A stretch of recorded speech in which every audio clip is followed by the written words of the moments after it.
et bienvenue sur Œil d'Actu.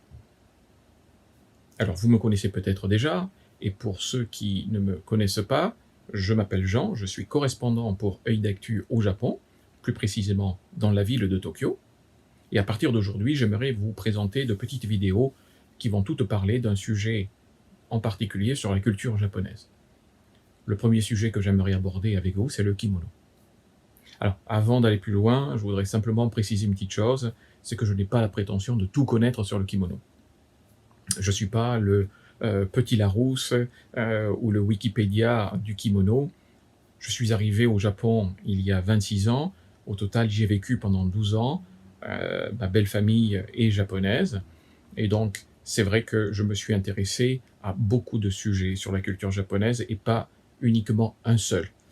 Donc, ce que je voudrais partager avec vous aujourd'hui, c'est surtout la place du kimono dans la société contemporaine japonaise. Est-ce que les gens portent le kimono tous les jours? Qui porte le kimono tous les jours? C'est surtout ce que j'aimerais partager avec vous. Alors, on va commencer quand même par l'étymologie. Le mot kimono, il est composé de deux kanji. Le kanji kiru, qui veut dire porter, et le kanji mono, qui veut dire chose. Donc lorsque vous associez les deux, c'est en fait porter quelque chose. Ensuite, le kimono, en fait, il est arrivé sous l'influence de la Chine, comme beaucoup de choses que nous découvrirons dans d'autres vidéos. Donc il est arrivé de la Chine via des émissaires japonais qui travaillaient là-bas et qui ont rapporté cette mode de l'époque. Et donc on pense qu'il est arrivé, on a des écrits à partir du 5e siècle, et puis ensuite donc ça s'est développé donc sur plusieurs époques, l'époque Nara, puis ensuite la période Heian, etc., jusqu'à la période Edo, où là il y a beaucoup de choses qui ont beaucoup évolué. Alors, au départ, on n'appelle pas ce tissu qui est en forme de T, on ne l'appelle pas kimono. On l'appelle au début gofuku. Puis ensuite, il prend le nom de kosode. Donc kosode, qui veut dire sode, c'est manche, et donc c'est des manches courtes. Mais c'est toujours ce vêtement long qu'on va envelopper autour de soi. Donc c'est plutôt au départ comme une sorte de sous-vêtement. Et puis ensuite, on va mettre par-dessus d'autres choses comme le hakama, qui est un pantalon qui peut être un pantalon jupe ou un pantalon avec deux jambes, avec plusieurs plis, et par-dessus donc des vestes comme la fameuse veste, le haori, qui est une veste qu'on va porter sur donc ce kosoge. Alors, il y a kosoge et puis il y a le osoge. Le osoge, donc, c'est avec des manches plus longues. Alors, revenons un peu à l'époque Edo. L'époque Edo, donc, c'est l'époque qui commence en 1603, qui se termine en 1868, juste avant l'époque Meiji. Donc là, on a vraiment une énorme transformation du kimono, notamment sous l'influence de monsieur Miyazaki Yuzensai, qui apporte de nouvelles techniques pour décorer le kimono. Avant, donc, il y avait des broderies, on utilisait aussi le fil d'or, et donc là, il va apporter une nouvelle technique. En fait, c'est une technique où il va utiliser de la colle de riz pour limiter des zones à ne pas colorer. Et donc ensuite, cette colle, une fois que la couleur est fixée, on lave le tissu, et puis donc cette colle disparaît. Voilà, et puis ensuite on agrémente avec du fil d'or, on va l'agrémenter aussi avec des feuilles d'or, etc. Puis on va utiliser des techniques comme le pochoir. Voilà un peu cette révolution dans la fabrication du kimono. Donc ensuite, on arrive à la période Meiji. La période de Meiji, donc c'est une période où on va un peu perdre cette habitude du kimono. Puisque la période de Meiji, donc c'est 1868 à 1912, donc c'est plutôt l'ouverture du Japon sur la culture et la mode occidentale, et donc on va plutôt prendre les habits et la façon de s'habiller que l'on retrouvait en Occident, aux États-Unis, en Europe, voilà. Et puis ça va continuer bien sûr avec la guerre, etc., où donc l'uniforme des gens dans les sociétés va être un uniforme plutôt occidental. Voilà. Et puis donc, il est revenu un peu d'actualité maintenant. Bon, ça s'est jamais vraiment perdu, et parce que c'était souvent utilisé pour des cérémonies spéciales. Hein. Donc là, maintenant, à l'heure actuelle, est-ce que les Japonais portent le kimono tous les jours?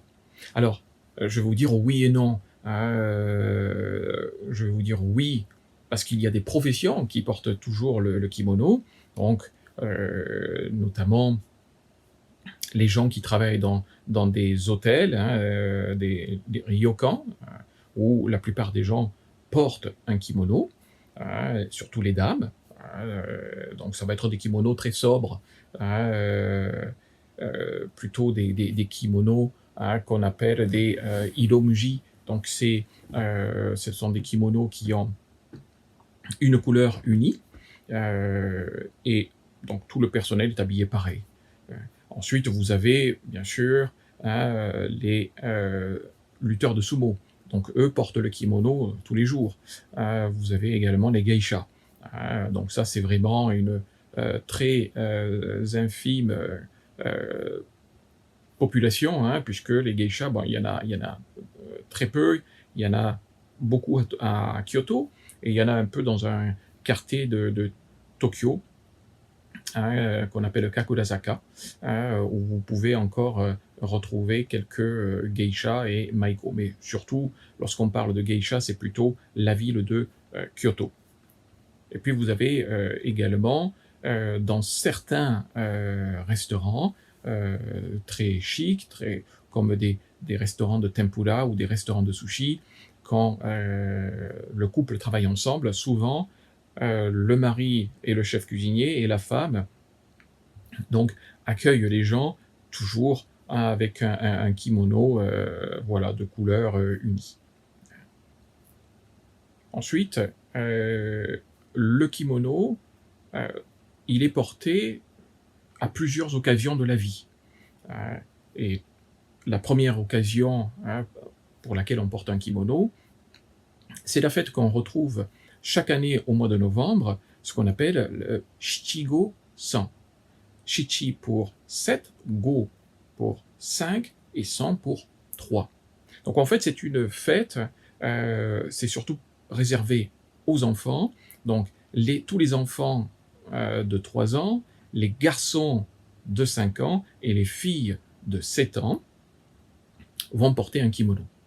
Alors vous allez voir plusieurs photos que j'ai prises dans différents endroits, notamment au temple shintoïste de Meiji-jingu à Tokyo, et également sur Kamakura. Donc là, c'est vraiment une fête très familiale, où vous avez généralement les 3 générations, les enfants, les parents et les grands-parents, qui vont au temple. Donc ils s'habillent avec kimono, surtout les enfants, et parfois vous avez aussi la maman qui va s'habiller en kimono. Les grands-parents, généralement, et le papa vont porter un costume à l'occidental. Donc ça, c'est vraiment la première étape dans la vie où les Japonais portent un kimono. La deuxième étape de vie, c'est l'étape lorsqu'on passe l'âge adulte. Hein, donc ici, c'est 20 ans, et généralement, c'est tous les mois de janvier, le deuxième lundi de janvier. Donc c'est une cérémonie qu'on appelle Seijin Shiki. Seijin, donc c'est l'âge adulte, et Shiki, c'est une cérémonie. Donc là, vous allez avoir toutes les filles qui, généralement, sont encore célibataires. Et pourquoi je dis célibataire? C'est parce qu'elles ont un kimono qu'on appelle le furisode, donc avec des manches très longues. Et alors vraiment là, ils sont très colorés avec énormément de dessins. Voilà, donc là c'est vraiment quelque chose qui se fait chaque mois de janvier. Les hommes aussi, vont porter donc un kosoge, avec un hakama, donc ce pantalon avec 7 plis, et donc la petite veste, le haori, qui va venir en couche supérieure, sur les épaules. Voilà. Donc ça, c'est la deuxième étape de la vie où chaque japonais va se vêtir d'un kimono. Une troisième étape de la vie, c'est le mariage. Donc pendant le mariage, alors là aussi, vous allez voir plusieurs photos que j'ai prises. Alors les mariages, donc là, c'est vraiment magnifique. C'est souvent, on va dans un temple shintoïste, et alors là, on va porter des costumes un peu plus formels, donc la mariée va porter, il y a plusieurs kimonos, la préparation est interminable, les coiffes sont très lourdes, et c'est vraiment, bon, je pense que la mariée est très heureuse, de porter ces kimonos, mais je peux vous dire que c'est très lourd, et puis il faut avoir une patience incroyable. Et les hommes vont alors là porter le kimono traditionnel, donc ça va être surtout noir, une soie noire avec ce hakama, donc ce pantalon avec 7 plis, et ils vont porter le haori. Alors le haori, là, il va avoir quelque chose de très important. Il va avoir le kamo. Le kamo, donc c'est un signe très distinctif. C'est un peu le sceau du clan, le sceau familial. Donc il va y en avoir 5. Alors, il faut savoir que les chiffres 5, 7, ce sont des chiffres porte-bonheur. Au Japon, tout ce qui est chiffre impair est un chiffre qui, principalement, porte bonheur. Donc là, il y en a 5. Donc qui est le dessin, donc il y en a un qui est derrière la nuque, puis 2 au niveau de la poitrine, de chaque côté, et puis sur les côtés, de la manche. Donc là, ils sont très distinctifs, et ce kamo reste bien sûr dans la famille, et c'est toujours le même insigne qu'on garde de génération en génération. Donc là, c'est vraiment le kimono le plus formel pour un homme. Également, pendant cette cérémonie, les mamans des mariés vont porter également un magnifique kimono. Alors, il va être noir, et donc ce kimono va également porter les 5 kamons. Et donc là, c'est un kimono qui est spécial, qu'on appelle Kurotome Sode. Kuro parce que c'est noir. Et donc la particularité, c'est que de la tête jusqu'à la taille, il n'y a pas, c'est très sobre. Il n'y a aucune décoration, et toute la décoration est à partir de la taille, jusqu'aux pieds, jusqu'aux chevilles du kimono. Voilà. Alors là, c'est le Kurotome Sode. Et puis pour les invités, ou les gens de la famille, ils vont porter ce qu'on appelle un hiro tome sode. Donc hiro, ça va être donc coloré. Donc c'est un peu la même chose qu'un un kimono kuro tome sode, sauf que il est de couleurs, mais même chose. Donc aucune décoration, très sobre, sur la partie haute du corps, et la partie basse du corps, c'est là où il va y avoir toute la décoration. Voilà. Alors, pour continuer ou pour préciser un peu les décorations, sur les kimonos, vous avez vu, il y a énormément de messages, hein, avec les décors. Et le décor, aussi va varier en fonction de la saison, hein. Donc il y a 4 saisons, les Japonais sont, très à cheval sur tout ce qui est saison et très à cheval sur la beauté de la nature. Donc on va retrouver, des choses qui, parlent de la nature et également des symboles, du Japon. Notamment, on va retrouver les fleurs de cerisier, les sakura, on va retrouver des feuilles d'érable, des fleurs de iris, on va retrouver également la carpe japonaise, hein, le poisson, la dorade, hein, on appelle ici le tai, on met des tai, donc on mange en fait la dorade uniquement que dans des moments de célébration. Et également, donc, on va retrouver le héron, la grue japonaise, vous allez retrouver également la vague, le mont Fuji, et voilà. Hein, donc ça, c'est vraiment tout ça, c'est des petits dessins très originaux. Puis ensuite, vous avez également tout ce qu'on appelle, hein, donc des signes, hein, les Edo Koman, hein, donc c'est des signes assez répétitifs, des signes géométriques qui vont se retrouver sur le kimono. Alors là, ça c'est quelque chose qu'on peut aussi trouver sur certains kimonos. Par exemple, des kimonos qui vont être utilisés pour aller faire une cérémonie de thé, hein, par exemple. Hein, donc ça c'est vraiment quelque chose qu'on utilise fréquemment. Voilà. Et puis ensuite, donc vous avez une sorte de kimono qui est un peu plus léger, qu'on appelle le yukata, que certainement vous avez déjà entendu parler, et peut-être que même vous en possédez un chez vous, parce qu'il y a cette mode maintenant qui est arrivée en Europe. Donc, en fait, donc le yukata, c'est un kimono vraiment léger, c'est comme un peu une robe de chambre qu'on va mettre autour, qu'on va nouer à la taille avec un obi, hein, donc qui est une ceinture, et qui est très léger. Alors il est souvent en lin ou en coton, voilà. Et donc très coloré pour les filles, un peu plus neutre pour les garçons, et on va porter ça spécialement en été parce qu'il fait très chaud et très humide en été, mais également pour aller dans des fêtes les matsuri, hein, les fêtes de quartier, où parfois vous avez des gens qui dansent des danses traditionnelles et qui portent donc ce yukata. Le yukata également, c'est un accessoire que l'on porte aussi dans les ryokans et les onsen. Hein, les onsen, donc les sources chaudes, lorsque vous arrivez dans un hôtel, dans tous les hôtels, dans toutes les chambres, vous avez un yukata par personne. Alors là, il n'y a pas forcément de distinction entre hommes et femmes. Hein, donc, et chaque ryokan, chaque onsen a son propre yukata.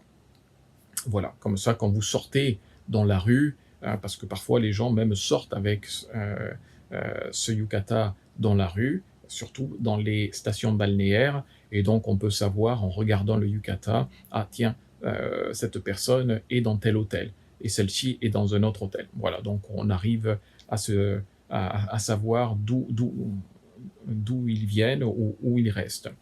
Voilà. Donc voilà un peu, hein, globalement, l'histoire un peu du kimono. Alors, le kimono, est-ce que au Japon, est-ce que les gens ont des kimonos chez soi? Bah, je vais vous dire oui pour ma famille, parce que ma famille a toujours porté le kimono. En plus, le papa de ma belle-mère était un ancien militaire, donc c'est vraiment, il y a des vieilles traditions très ancrées dans la famille. La maman de ma belle-mère, elle, ben, elle fabriquait ses propres kimonos, hein, donc, et bien sûr, ils ont des kimonos. Maintenant, est-ce qu'ils le portent tous les jours? Non. Hein, on le porte comme je vous disais, dans toutes ces occasions spéciales. Ensuite, il y a beaucoup de gens qui ne portent pas de kimono tous les jours et qui, uniquement pour ces occasions spéciales, parce que ça coûte très cher, vont le louer. Alors, vous avez énormément de magasins de location de kimono. Vous en trouvez un peu partout, sur Tokyo, sur Kyoto, et même le jour où vous irez à Kyoto, vous pouvez même aller pousser l'expérience jusqu'à vous faire prendre en photo, hein. Donc c'est des packages pour quelques heures, voire une demi-journée ou une journée, où vous allez être habillé, maquillé, et puis ensuite il y a des séances photos. Alors bien sûr, le prix va dépendre du kimono que vous avez choisi, du maquillage, et également des endroits où vous allez prendre des photos. Et puis même, vous pouvez faire un tour en pouce-pouce, où vous serez donc sur le pouce-pouce et puis promener dans les rues de Kyoto. Voilà. Euh, donc voilà un peu ce que j'avais à vous dire sur le kimono. Une dernière précision, souvent pour ceux qui font des arts martiaux, on parle de kimono pour les combattants de judo ou de karaté. Ça, c'est vraiment quelque chose qu'on parle souvent en Europe. Ici, au Japon, on ne parle pas forcément de kimono, on parle de keikogi, donc keiko qui veut dire la pratique, l'apprentissage, l'entraînement, et gi qui veut dire vêtement. Voilà, on parle plutôt donc de karaté-gi, de judo-gi. Voilà, donc ça c'était la dernière parenthèse que je voulais vous faire. Si, une autre parenthèse très importante, quelque chose vraiment à savoir, qui fait partie vraiment de la culture, lorsque vous portez un kimono ou un yukata, peu importe, lorsque vous fermez votre kimono yukata, vous avez toujours la partie droite d'abord qui va venir sur votre corps et la partie gauche qui va refermer. Et pas l'inverse, puisque l'inverse, en fait, on l'utilise uniquement pour les gens qui sont décédés. Voilà. Bah, écoutez, j'espère que vous avez appris pas mal de choses et que vous aurez la curiosité d'aller plus loin dans vos recherches. En tout cas, merci de m'avoir écouté et n'hésitez pas à partager. Je vous dis à très bientôt. Au plaisir. Sayonara.